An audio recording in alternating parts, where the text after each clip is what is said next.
let's walk a little bit and discuss my Mayhem May reads. One of those was an audiobook by the name of Rage. Rage was a book that, or is a book that Stephen King wrote when he was younger, and he published them under a different name. I believe that name is Bachman, and I will link all of this, obviously, in the description. Now, this particular book was not pulled from shelves, but what he did was allowed this book to go out of print because this book depicts school shooting. And in this day and age, we are all keenly aware of the destruction of school shootings. There's so many that my mind can't even pick up the locations correctly, just the states. At any rate, it's very hard to find this book. And if you find it, there's an astronomical fee to purchase the book. I actually found a copy and purchased it online from the Northwest. Can't remember if it was like Portland or Seattle or somewhere up there. And they, I guess once they got in and processed that order, they refunded my money. So the book was no longer available. So I did a little search on YouTube and found an audiobook version. Free. I'll link it and let you make your own decision as to if it should be consumed by you or not. Not here to make that decision for you. But let's just discuss this book. Okay? So, you have a high school senior who is having essentially a meltdown. And I've yet to figure out what his overall trigger was or how he got to the point where he was at when this book opens. The book opens, he's in algebra class. And I'm going to say that I think he was a good student, meaning he probably made pretty good grades, because the book makes a point of saying that only he and one other individual had passed this test. He gets called to the principal's office to discuss what is to be done with him. And now the way the book is being told is through the point of view of the young man. You don't initially grasp that earlier, some weeks earlier, he had beat one of his teachers with a metal pipe for apparently making fun of him. He hit him so hard that pieces of his skull had embedded into his brain. So he's in the principal's office, getting a talking to, and he shifts the conversation from him to the principal. And I mean, it is very clear to me that this young man is probably an avid reader of psychology, and I'm really adding to this because he just like is able to push all the buttons, and this principal is telling him he's in the business. He's in the business of children. He's been, taking care of other people's kids for so many years, as if to say, you're not going to get the best of me right now. But the boy does. And in the end, he says, you're going to this institution.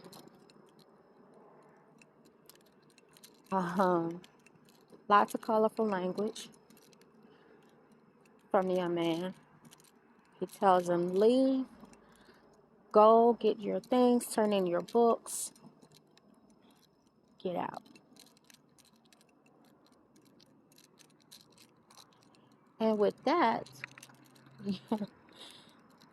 some more things happen, but essentially, he leaves, goes to his locker, takes the padlock, keeps it, talks about it at length like it's a friend. I think it's a Titus brand. So he calls it by his brand, puts it in his pocket, sets his books on fire, sets the locker on fire, closes it. Here's the thing. Between leaving and going to the principal's office and getting to that locker, several people just kind of dismiss what they're seeing. There's a boy that goes to the bathroom, can easily tell that he's setting that locker on fire, says nothing, keeps it moving. The way with which he talks to the principal is overheard by the secretary and a textbook seller who happens to be his dad's friend. Says nothing. The principal sends him out. Instead of escorting him to the locker and sending him home, calling the parents to come pick him up or something like that, he just sends him out. He's constantly allowed to just be and do, even though he just beat a man almost to death. Just sends him out. No escort. That's problem number one, because he should have had an escort. Actually, that's problem number two. Problem number one is, why is he in school if he's attacked a teacher with a metal pipe? He shouldn't be there. For no reason. He should not be there. So, he should have been expelled at that point. Whatever the end result needed to be discussed should have been discussed with him and his parents. But he should never be back on school grounds. So that's number one. Number two, he's always by himself, which gave him time to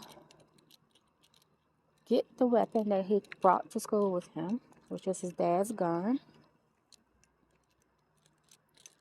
He brought back into the classroom that he had been called out of. The teacher asked him one very simple question, and I think it was something like, do you have a hall pass? And his response was, he shot her. And that's where this whole emphasis of this book lies. So he takes over the classroom, sits at the teacher's desk. Nobody moves, nobody screams. You have a few of his classmates that, have a bit of a reaction, but really nothing. Nothing to write home about, So during the course of this time that he has taken the students hostage, the locker is on fire. So now the alarm is sounding, and and people are getting up out of there. And so a teacher comes by and say, hey, there's a fire.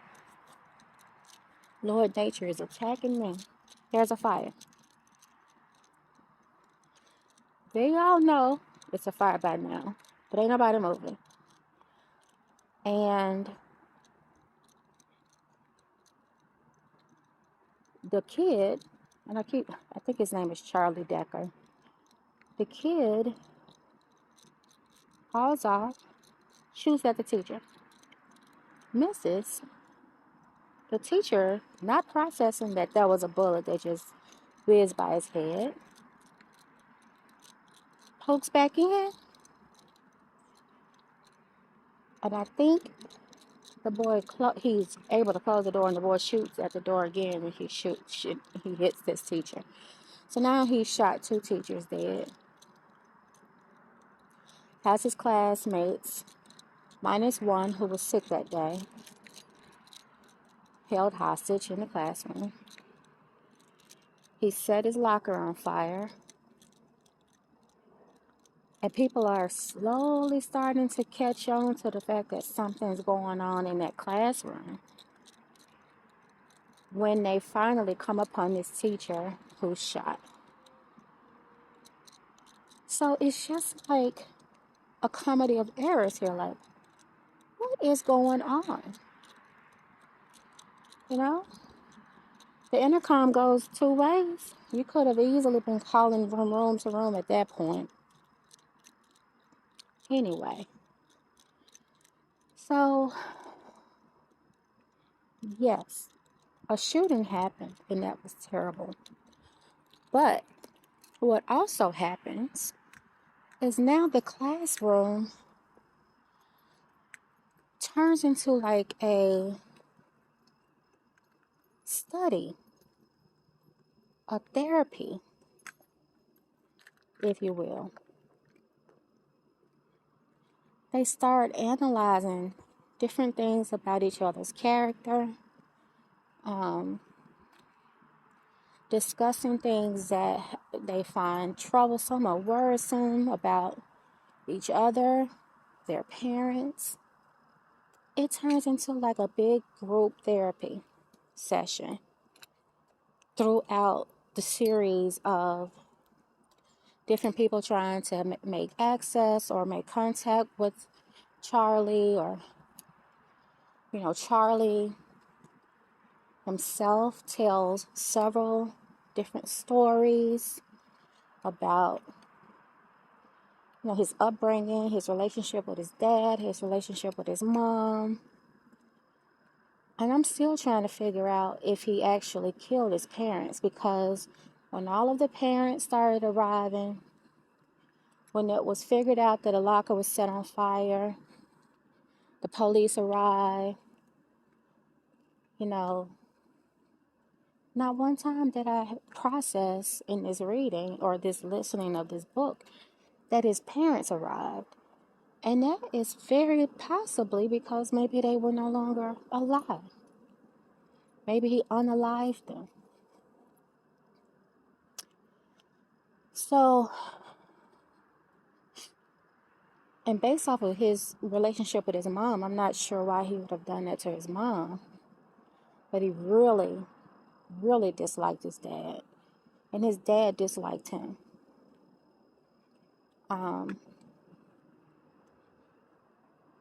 I'm still not sure what his motivation was for the violence that he dealt these different people. But yeah, while I was listening to this book, I just kept thinking to myself, all of these kids have something that's bothering them that they've never felt comfortable to discuss until now.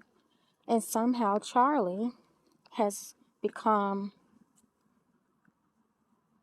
not a leader, but someone that they have found comfort with, because maybe they all had Stockholm syndrome or something. But like two girls got to arguing because one girl called the other girl, fat and ugly, smelly. And that girl called the other girl's mom a whore. And then he gave them space to fight. Here's a circle. Stay in the circle. Each person took a turn hitting and saying what they needed to say. And in the end, the girls grouped up, all the rest of the girls in the class hooked up together and helped the one girl with her, like, hygiene. This book was really something. It was really something. Once you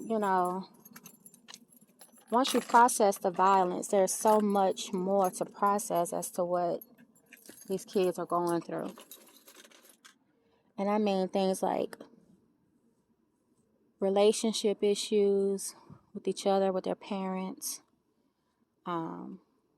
virginity, the loss of, or,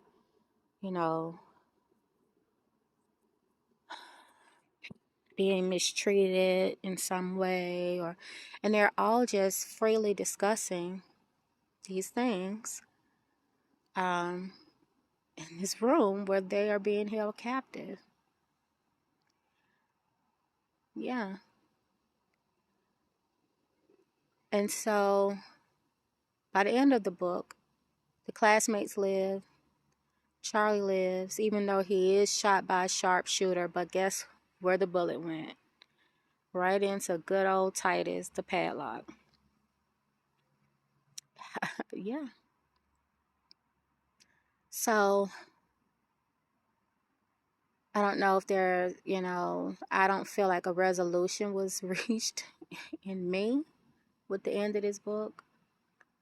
But he was alive to tell the story. Now, I don't know if he was in jail to tell the story, or in an institution, which I believe he may have been in an institution because that's where they wanted him to be.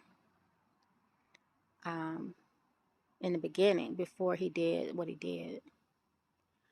But my understanding is also that other school shooters, like some school shooters, have either mentioned the book or had a copy of the book on their person when they did the shooting that they did. And so that's part of the reason why this book is no longer in print. And so I think you all should take a listen. And if you have a copy of it, or are able to get your hands on a copy, you should. I think so. But again, it's up to you. All right? There's more to come because I also consumed Gwendy's Button Box as an audiobook, and then I found the actual book, and so I was able to do a little bit of research just to formulate my thoughts. And I also read A Clockwork Orange. Honey, talk about crazy town. That book was crazy. Anyway, I'm coming back. Okay? All right. All right, y'all. I told you I would be back. So I figured since I started this review outside, I would go ahead and finish it outside. So we'll see how this goes. Okay. So, because when I finish this, I'm going to put these two books in our little library here in my apartment complex. So let's go ahead and talk about, since we've already discussed Stephen King's Rage, let's go ahead and discuss Stephen King's novella with Richard Chizmar, Wendy's Button Box. See if you can see that. So I initially listened to this book online and a few months ago. And then I decided when I saw it in the store, that I would go ahead and pick it up. This book is 170 pages. Not even. because, this is illustrated, so not even. But essentially, there's this young lady named Gwendy. She is running the stairs. Her town has this set of stairs called suicide stairs, and it's not because it's such a hard run or anything. It's because people take those stairs to the top and they jump off and unalive themselves. Now the town knows that this happens, and because the town uses this as a landmark, a place for people who are visiting to come, that they don't see the necessity just yet of making it no longer accessible. But your kids are jumping from it. Anyway, so Gwendy runs these stairs as a form of exercise. She's in junior high school, I want to say, or maybe not even. Well, middle school, whatever they call it these days when you're 12, 13. She has a bully. This young man has given her nicknames and things, and the neighborhood kids have picked up on it. They think it's funny. But she gets to the top of the stairs on this particular day, and she meets a guy in a black hat. And they start a conversation, but she keeps her distance from him. I don't talk to strangers. And so he says, well, my name is ...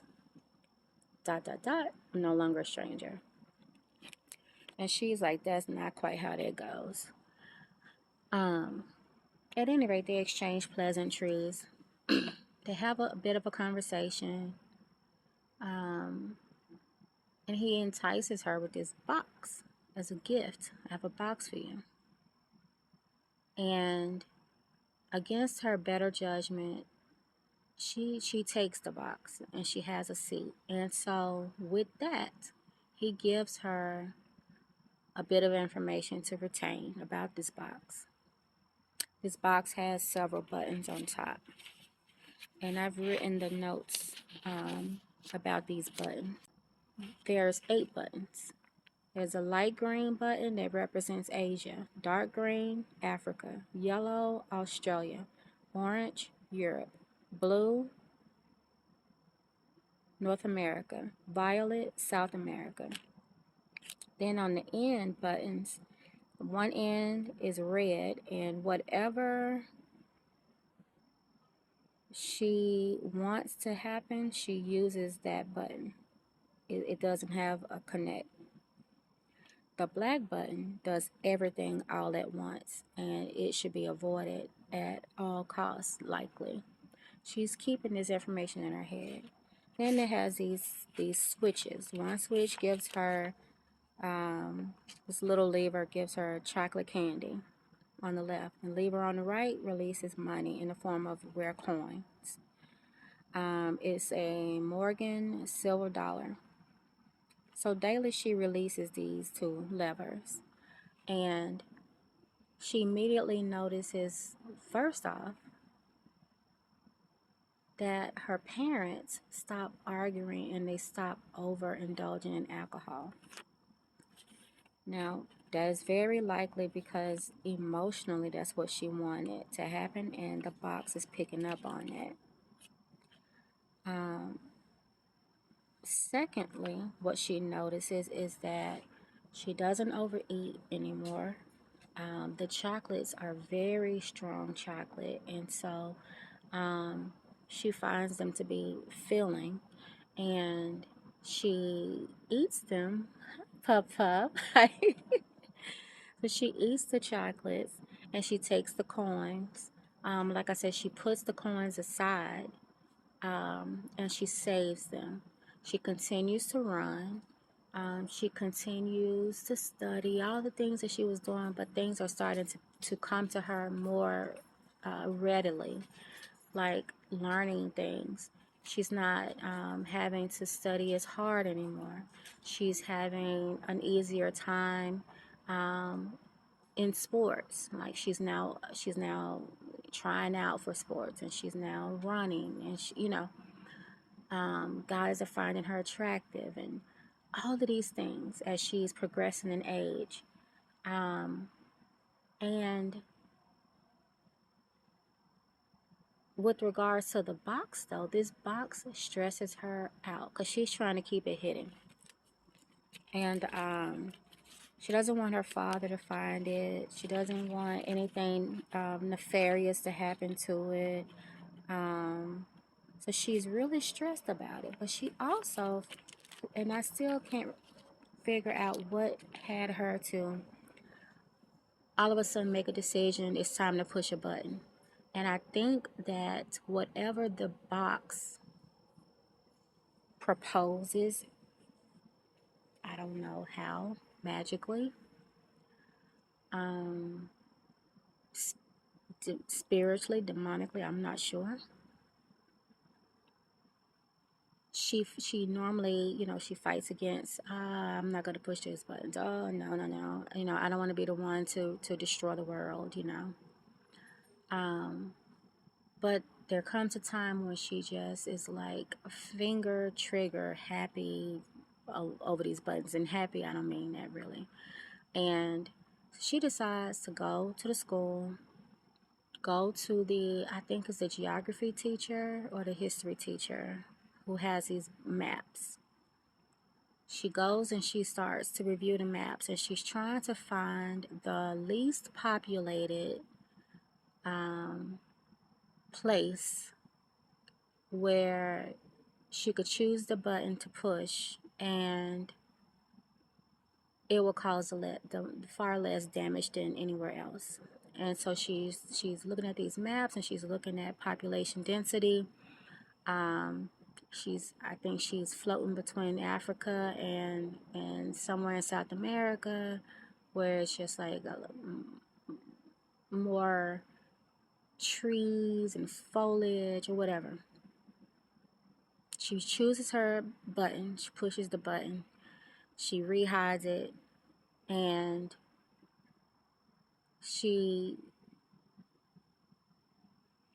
I don't know if it's the next day or a few days later. Anyway,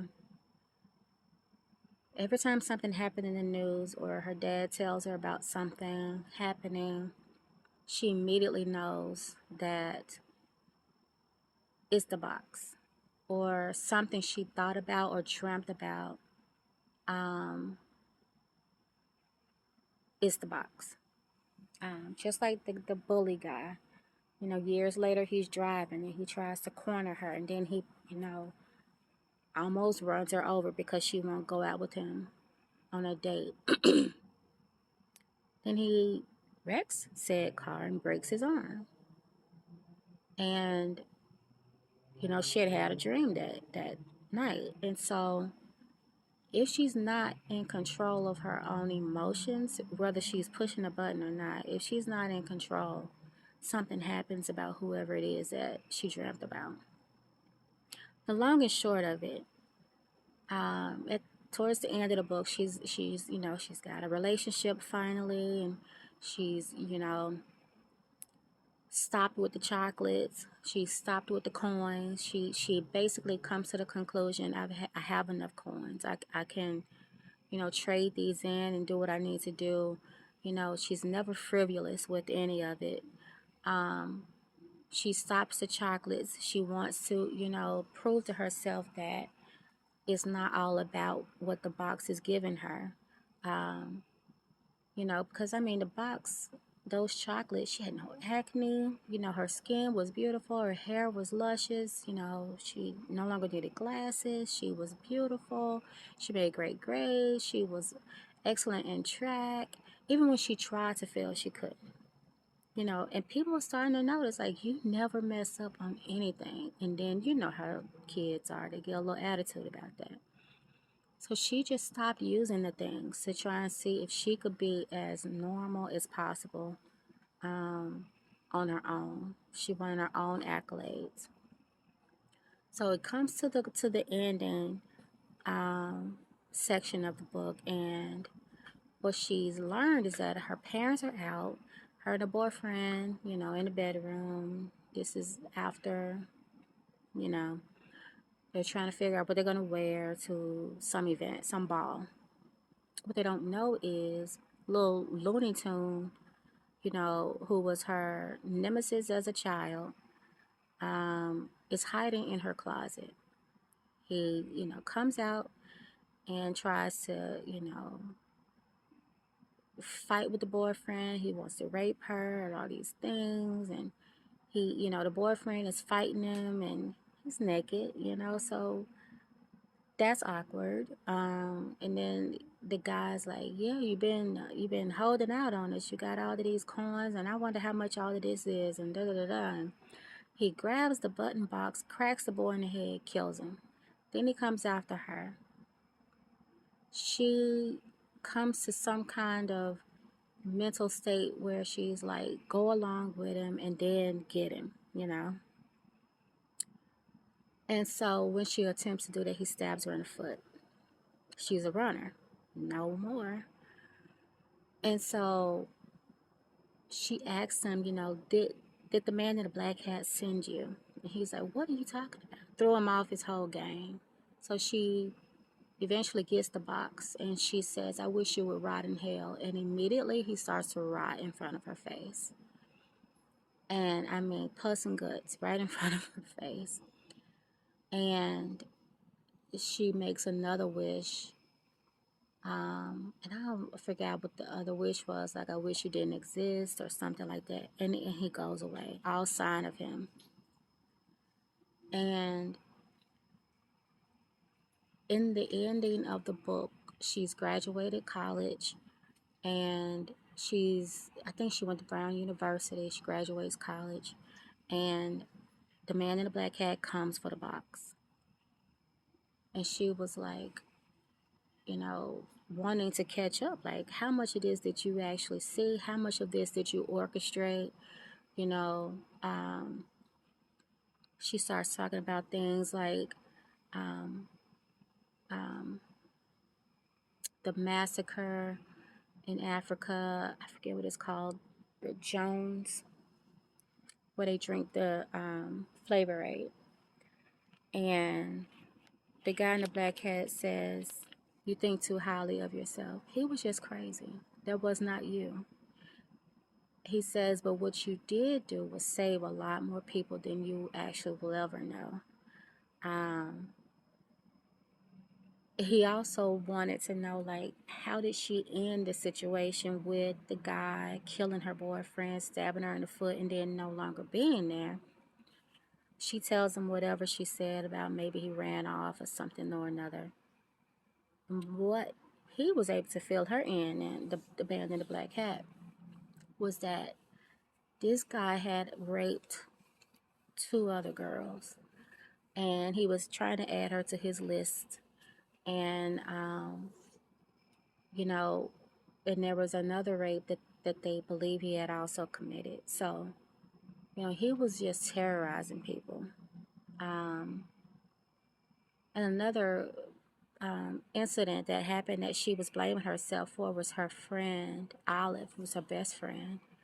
They had fallen out in their teen years because Olive felt like she was being pushed to the side. I was here for you and with you when nobody cared about you, and now this is how you treat me now that you're popular and beautiful. And so no matter what Gwendy did, she could not get Olive back,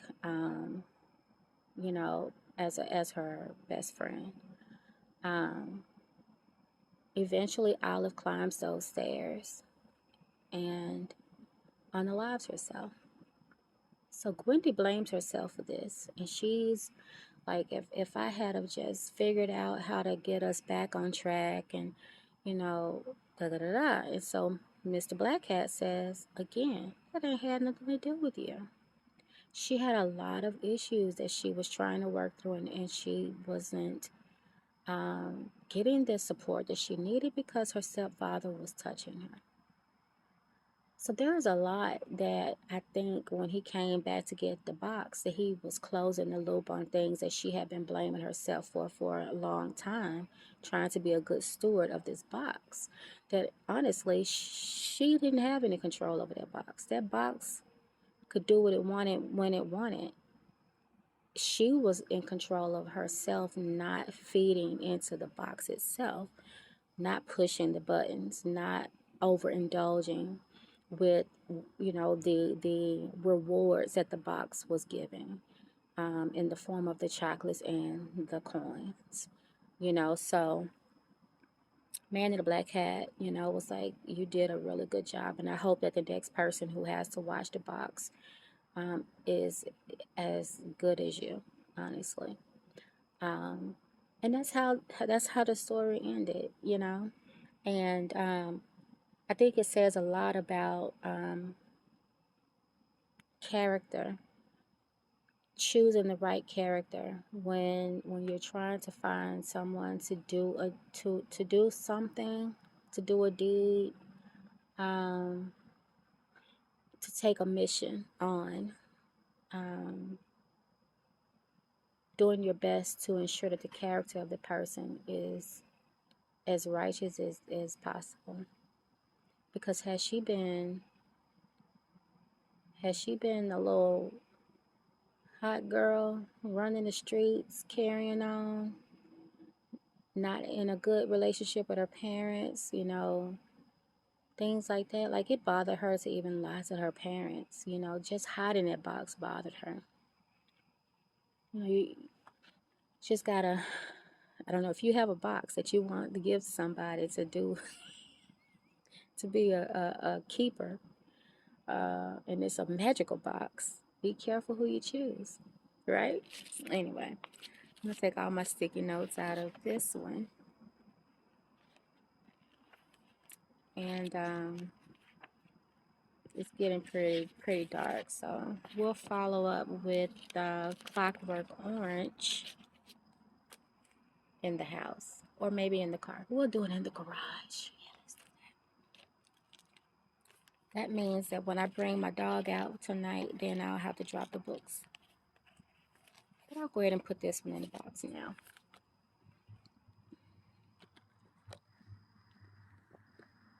So let's donate.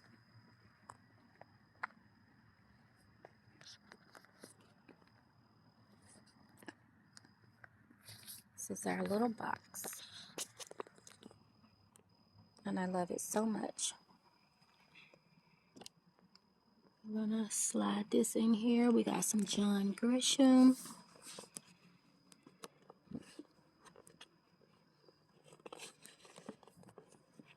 Oh, we got some Maya Angelou. Yep. I give a book, I take a book.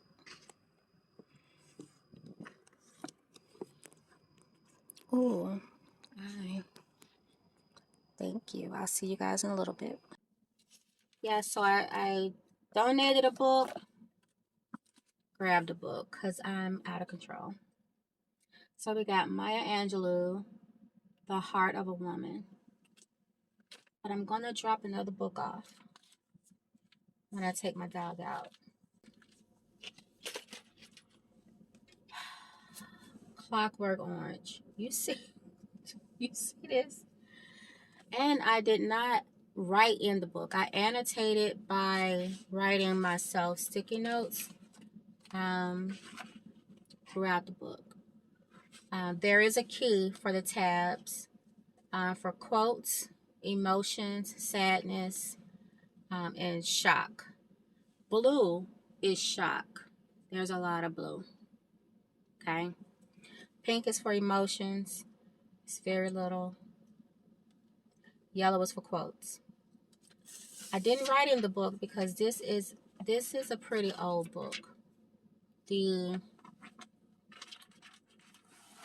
can see it's yellow, and several aspects of the book is just kind of like falling apart, and so I found myself taping different pages and edges. I don't know if you can see. I taped these edges so that the book didn't just like tear. Anyway, so A Clockwork Orange. I remember when this came out as a movie. I was afraid to watch this movie. I was scared of the guy with the funny eye. I don't even know what was on his eye, but it was scary. And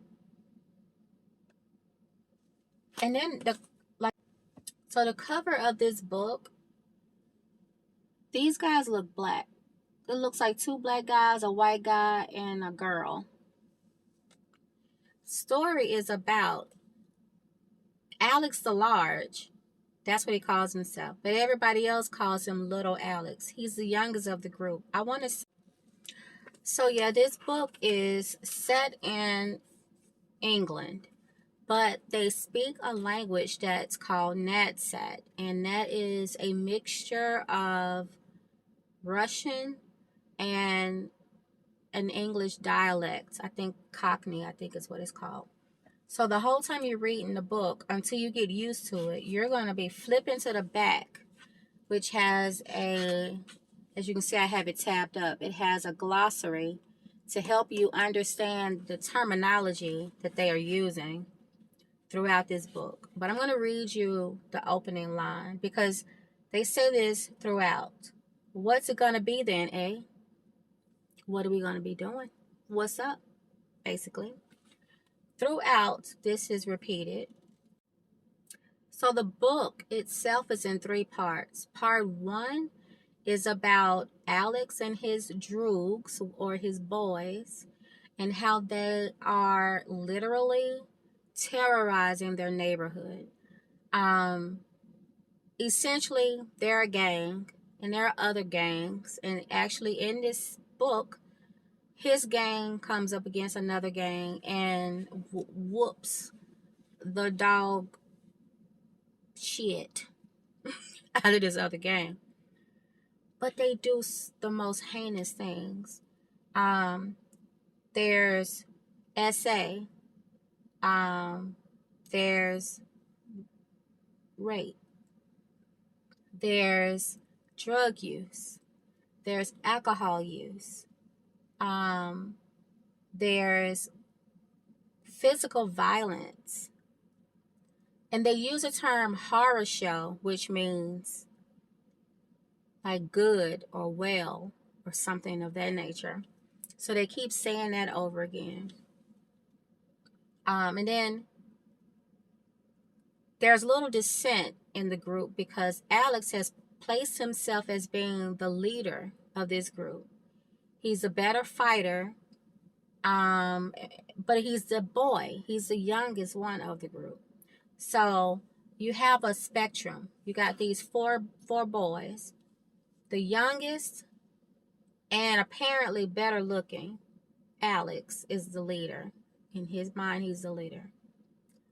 On the other end, you have who he calls dim because I'm not being mean.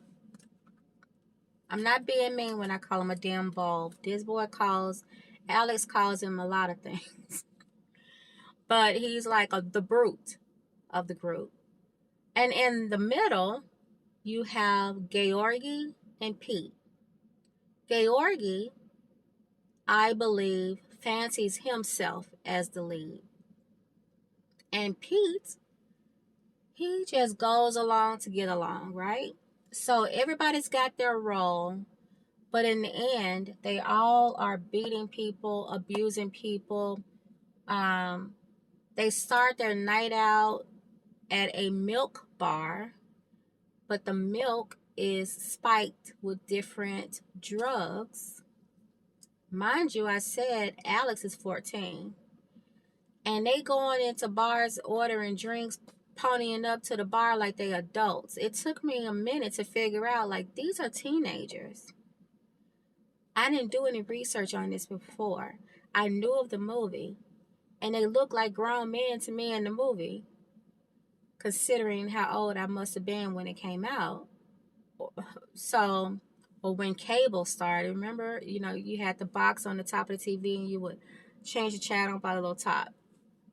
That's how old I was when I first saw a glimpse of this, and I wouldn't watch it. I wouldn't let my eyes stay on them because the guy really freaked me out.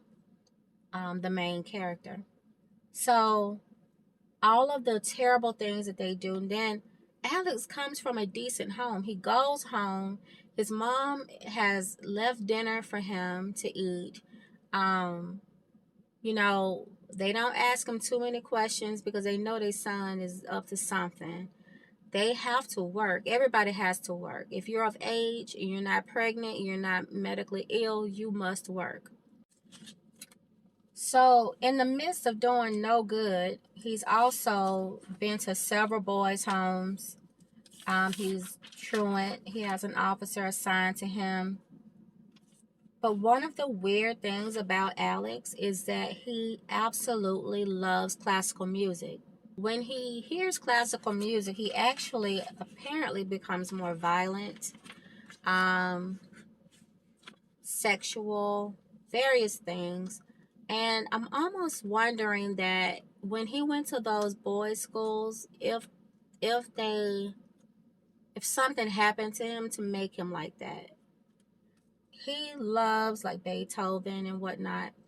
And so come the end of the first part, they end up breaking into this old lady's house. She puts up a hell of a fight. She's like a cat lady. Her cats join in on the fight. His droogs, his boys, leave him to take the rap for this. And the lady actually ends up dying at the hospital. So he's put in jail.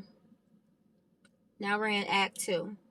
While he's in jail, he's like the music handler at the chapel. He's doing all the things right. He's the chaplain's like right hand. But it's all an act, right? Because he just wants to get out with good behavior. When he's arrested, he's beaten up, and then he's like, look at how they're treating me. And I'm sitting there reading his arrest, thinking to myself, child, please, all the stuff that you've done, you gonna take this whooping. You think you Alex the Large? Okay, well, these large men finna show you, what it feels like to be on the receiving end of somebody's boot. So he tries to stay out of trouble so he don't get whooped down again.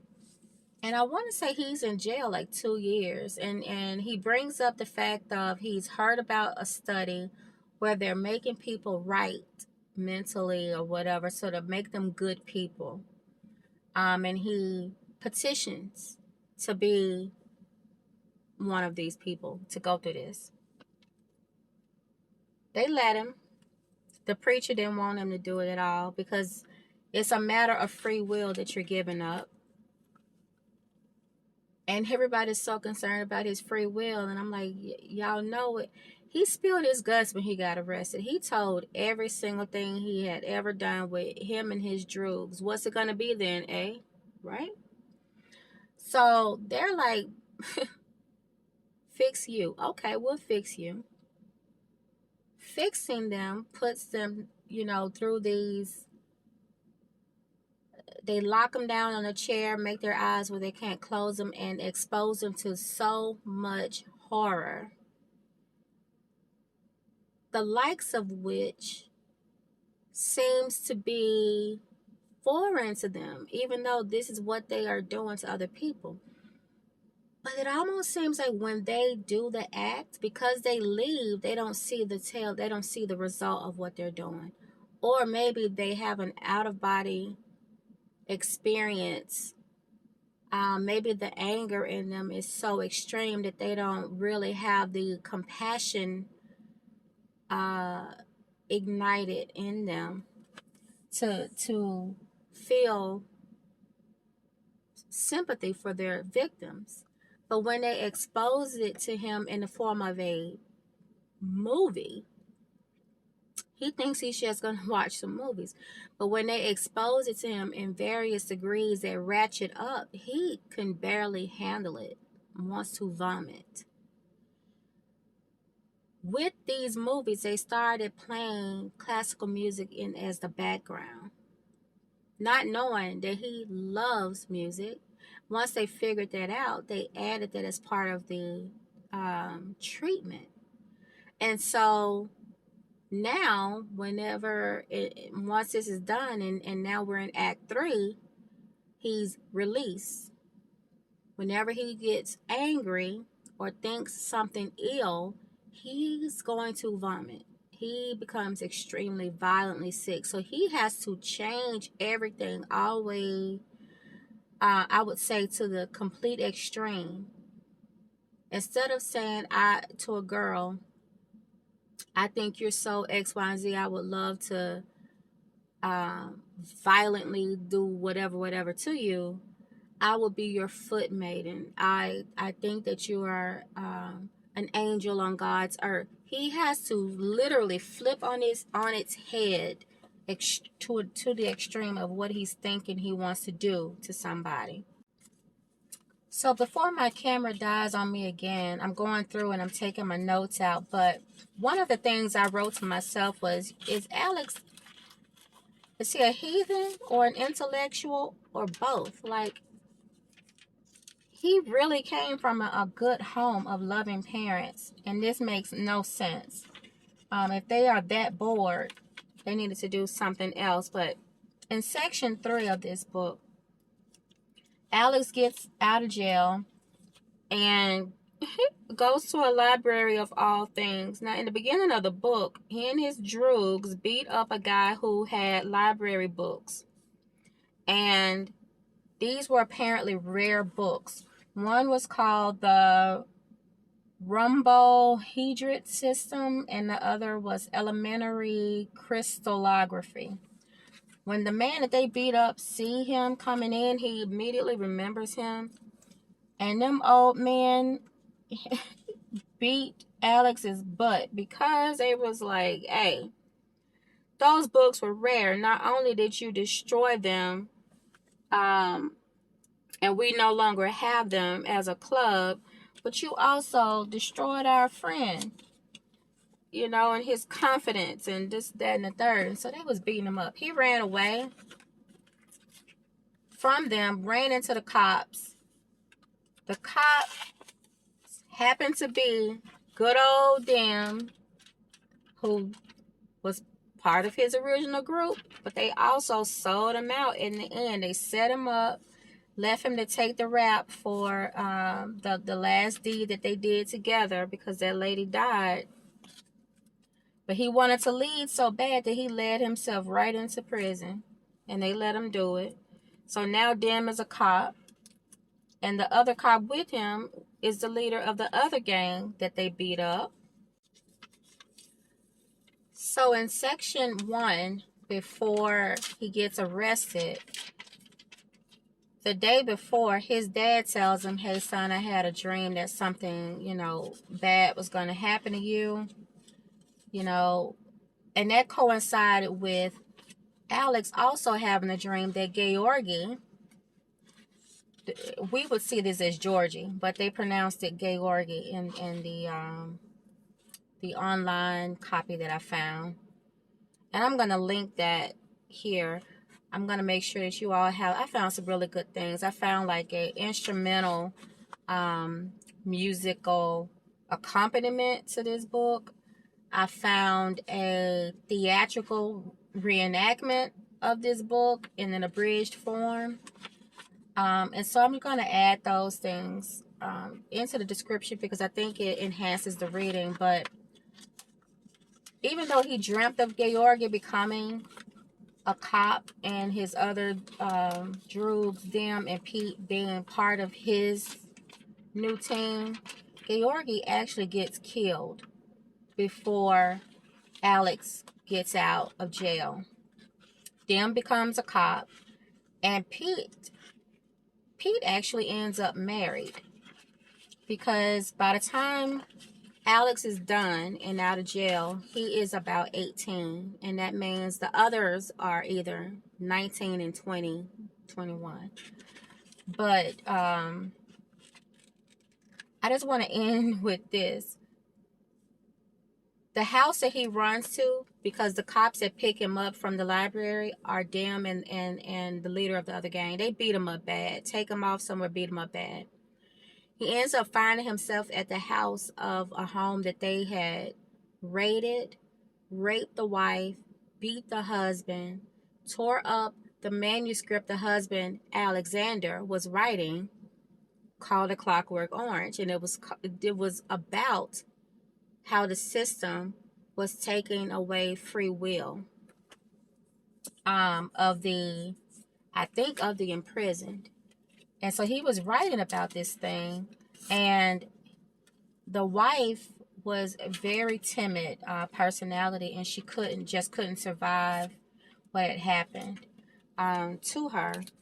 And so I think Alexander figured out that Alex was part of this group that did this to his wife, and started to use him as a propaganda tool for what he needed, him and his team.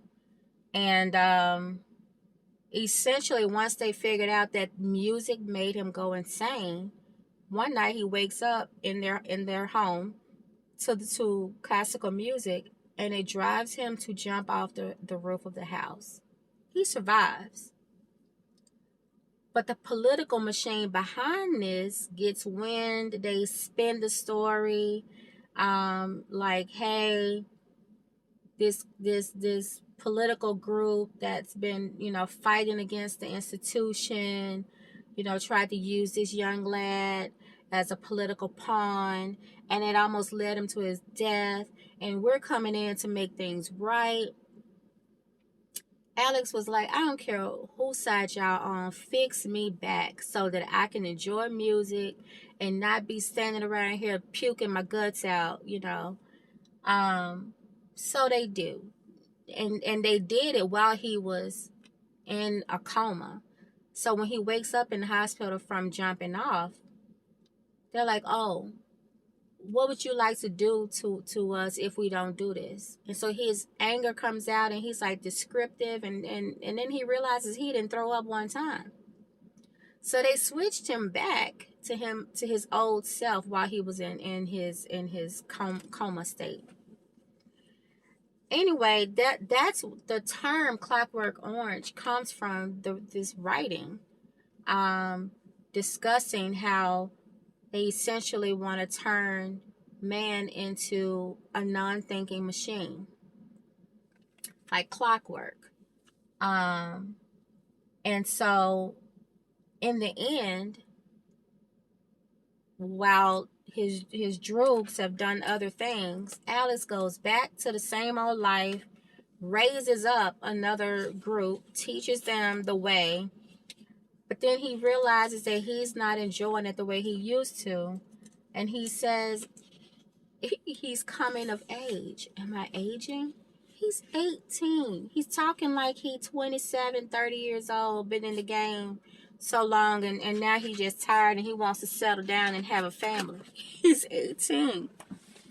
So I really hope that you all enjoyed what I was able to come up with for Mayhem May, and I look forward to discussing my treats with you for June on the Range, as I am currently reading God's Country by Percival Everett, and chapter 1 has had me cackling so hard. It's satirical.